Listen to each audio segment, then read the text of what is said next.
From Accord, this is From Vendorship to Partnership, a show where we dive into the realities of scaling startups. This season, Accord's CEO, Ross Rich, chats with the next generation of startup founders about the ups and downs of signing their first customers while building a repeatable, collaborative sales process. Hey everyone, and welcome back to the Founders Journey series. Today, very excited to be joined by Job of Remote and to dive into his super fast-paced journey to founding the company after an awesome early journey that I'm sure he'll dive into in a second. But to quickly reintroduce myself, I'm Ross Rich, CEO and founder of Accord, and I'll let Job introduce himself. Thanks, Ross. Yeah, I'm Job, co-founder and CEO of Remote. Awesome. Mind sharing just a few seconds about before you founded Remote, because I think that really helps kind of provide some context on what you're doing today. Yeah, of course. So before I founded Remote, I was a neuroscientist originally. I worked as a scientist for a few years. After that, did a number of things. Ended up at Gitlab, where I led product since essentially its founding until I left to found Remote. So that led straight into founding Remote. Exactly. Awesome. Well, let's jump in right now with the first question, one of my favorites, which is your founding story. Would love to hear about the decision to leave, product, amazing company, still hyper growth, et cetera, to start your own thing and take this big bet. What led you to making that leap?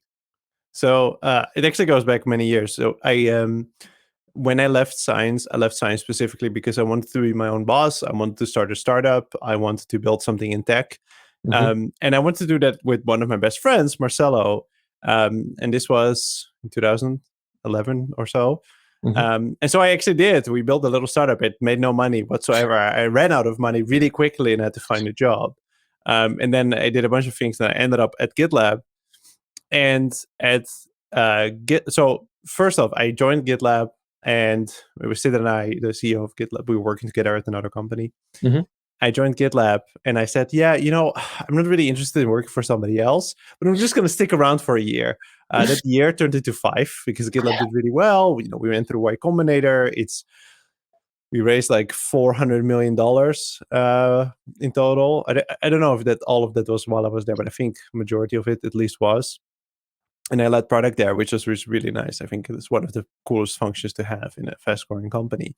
And but my ambition to start my own company and do that never really changed. Mm-hmm. But beyond that, GitLab was a fully distributed company and worked fully remotely since day one. And the number one pain we experienced with doing that was not how do you communicate? It was not, whatever else you might think is problematic about remote work. It was how do you actually hire someone? How do you employ someone? Totally. And we never found a great solution. And so I believe more companies are going to work like this in the future. And so I founded Remote specifically to solve that problem. And so it was I always intended to do this, and my ambition was very clear, and I've made it clear to everybody. It was not a secret that I intended to eventually leaving and starting my own company. And Marcelo, I wanted to do it together with him because we built all sorts of things together already. And so, things came together really well. I was for 5 years at GitLab. He spent a long time in his previous company, and we just made it work. So it was in January 2019. It was the date was sort of set like that. It was okay, let's start a new year with a new company, and we started like that. Yeah. Totally. Well, I think the most exciting companies and founders build something out of the experience that they had. And, it's so cool to hear that, the challenge with growing that super successful company, like you said, wasn't necessarily the remote communications, but as something that we've experienced at Accord, hiring internationally is very challenging. And now actually the last few months, we're now a happy customer of Remote as well. So can speak firsthand to what you built, which is awesome. But to jump into the next piece, would love to hear, so you always knew you wanted to start this company with your buddy. You got this amazing experience scaling at 10 out of 10, incredible startup before, and then you're diving in. How do you think about signing and winning your first 10 customers? Is it relationships that you already had?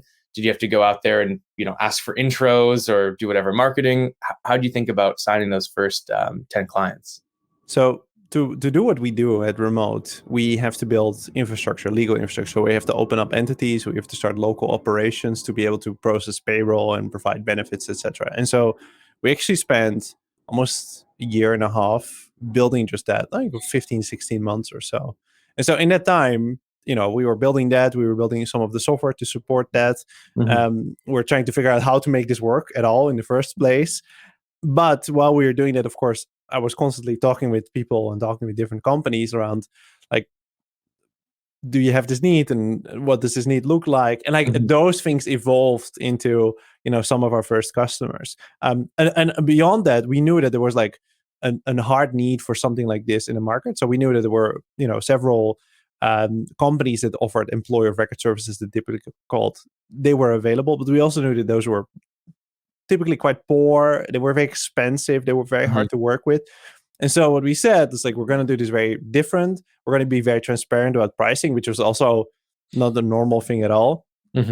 And so we allowed companies to sign up like themselves as well on like a waiting list kind of deal.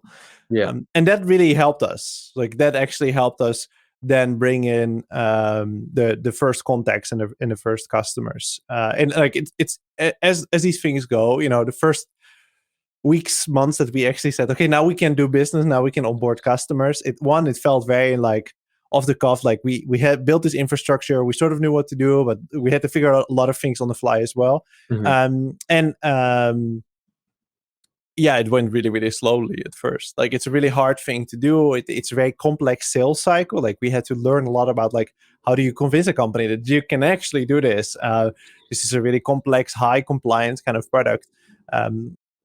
We had like thousands of companies already on our waiting list, and then it was just a matter of like, what is the best fit? Because another limitation that we had was a really hard one, which is we could only employ in the countries in which we had infrastructure. There's alternatives to that, but we chose to not use those kind of alternatives because we felt they brought up poor experience by using someone else's infrastructure. So we had this like really limited kind of customer we could accept. And so that meant that the ones that we could convince to like start with us, for them it was a good match. Like we had to be honest, like you're like one of our first customers, and we're gonna have to figure a lot of things out. And they tended to be quite happy with that situation, the first few. And as you scale up, that changes. But I think you bring up a great learning. A lot of people think it's this like hard pitch and you need to be a great salesperson to sign your first customers, right? And I think, like you said, how most companies and how we got our first customers too is like you find other people that feel this pain that are genuinely interested in talking to you and learning more about the problem. And if it's a fit, then you're not selling people that aren't going to, that are going to churn, et cetera. So like, I think that's a really great learning to pull out of that is, talk to people that are interested in it, don't oversell, and just try to learn. And if you're, building the right thing and thinking about it in the right way, and they share that, it resonates with them, then hopefully that adds up to your first, 10, 20 for yourself, thousands of users. So that's awesome. Well, fast forwarding past your first 10, 100 onboarding customers kind of today, how did you think about measuring the path to product market fits? And, was there a point you felt like we reached this next milestone where we're accelerating faster? Obviously you're building something that you felt the pain with before, and a lot of people resonate with this problem. How do you feel like the product that you had was solving that? You figured out the marketing and messaging that was driving people and kind of putting all those pieces together. Well, it's been a really short time and the company grew really, really fast. So I don't actually stop too much to think about it. I think in a lot of ways, we know that the fundamental premise of what we're doing, which is, allowing companies to hire people internationally, but also to give people anywhere the opportunity to work for essentially anybody. That's a really powerful one. Like, we don't really need to seek for like a fit with the market because we know that there's a wish both sides have. We just need to be really, really good at like solving the issues between those two. And it was less of the why or the what. It was more of the how, it sounds like. And in a lot of ways, like, and I think we do quite well as a company, and we have a lot of happy customers. But in a lot of ways, I'm very unsatisfied with what we have today, and like the mental image that I built of like what is the kind of company that I want to build in terms of like the product. Like we're still very far from that. I think we're still like at least a year or two away from that kind of product. and we're making meaningful progress towards it, but like we're still very far from it. So I think in like a traditional sense, like we have a pretty strong product market fit in the sense that, you know, we keep growing, and then the more money we spend on like finding customers, the more money comes in. And it's a positive equation. So like in that sense, I think we're there, and I'm not sure about how to measure it, because we knew that there was such significant demand before we even started the product, and like the premise of the product was already selling itself. Then it was just a matter of executing on that.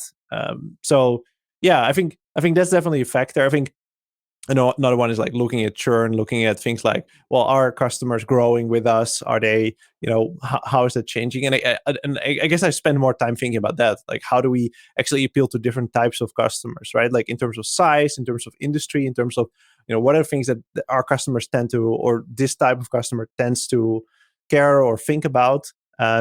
And I start to think more about that, like more segmentation, but like high level product market fit. Yeah, I guess it's interesting. It's different for every company, right? Because you're kind of coming to relative to other startups that I've chatted with, a more mature market with, like you said, a solution that doesn't necessarily meet and fit their needs, and it's kind of, that's accelerating by the change of the workforce today, COVID, et cetera. So it's interesting to think about product market fit from other aspects for different markets.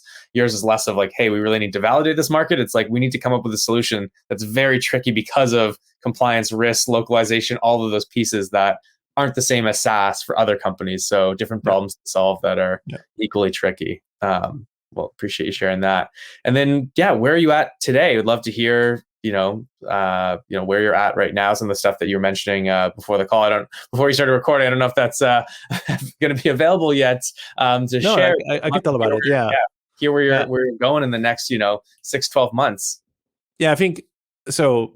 Just like high level overview of the company. We grew in October or so last year. I know this because the other day I asked someone in my team, when did you join? It feels like years ago. And they said, well, it was in October, and I was number 35. Today we have, I think, over 335 employees internally. So growing incredibly fast in that sense. And, we have thousands of customers now. But like for me, and this is what I was sharing before the call, is like, to me, the thing as a product builder, what I'm most excited about is like, what are the leaps that we're taking in our product? And up until now, we've had like one core product, and we served it in one particular way. Mm-hmm. And that is going to change over the coming months. So we're releasing a few different things, but we released this API so companies can integrate with us, but also internally, and like our customers will not be too aware of most of the changes that we've been making, but we're making very significant changes to how we do internal operations. And that is what I'm most excited about, because it's like a scaling factor. It will reduce the amount of work we have to do internally for particular, recurring tasks or particular calculations that we do very regularly to almost zero.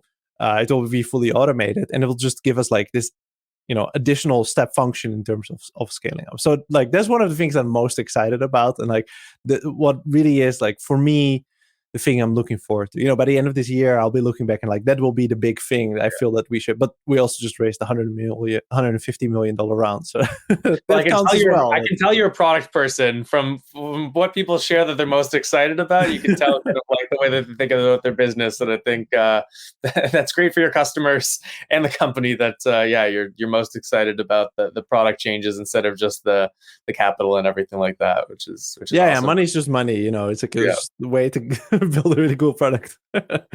Totally. Well, the last question is actually my favorite, and it's a tricky one. So if you could go back to day one and give yourself a single piece of advice before you're starting remote, when you're getting everything set up, what would you tell yourself? So with the remote, we really started. We really try to make long-term investments in the sense that we do things that are hard, expensive, and take a lot of time, but will, pay off in years to come. And it's very hard to feel even today because we're still a very young company. Mm-hmm. I would say double down on that. Like that is not a wrong strategy. I think every time we did take a shortcut of some sort, or we tried to take an approach which is like quickly solve something rather than taking a really long-term approach. We tended to always have to go back to the drawing table and say, okay, let's go do that long-term investment thing. So I would say double down on long-term. That's it.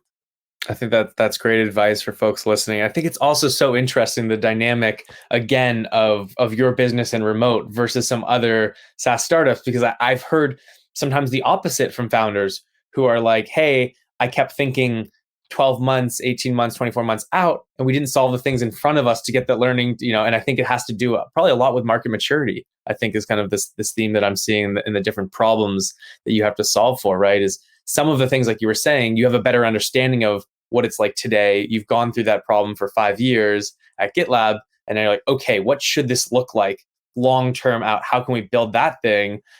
Versus another market like, oh, what is this even going to look like today to get that like shitty thing out, and then to kind of double down on that. That's interesting. Yeah, absolutely. Yeah, I think there's a lot of infrastructure, right? Like that we built, and every time we've relied on something external, it's been painful and like a worse experience. So the more we bring in-house, the better it is. But it's very hard to make that decision in a moment when it's essentially like, immediate saying no reward. To customers. Yeah, saying no to customers, but also to immediate reward. Like now I can offer additional functionality or something else versus, doing the hard long-term thing. So totally. Well, agree. You should continue doing what you're doing. Sounds amazing, Job. And how should folks get in touch with you if they want to connect?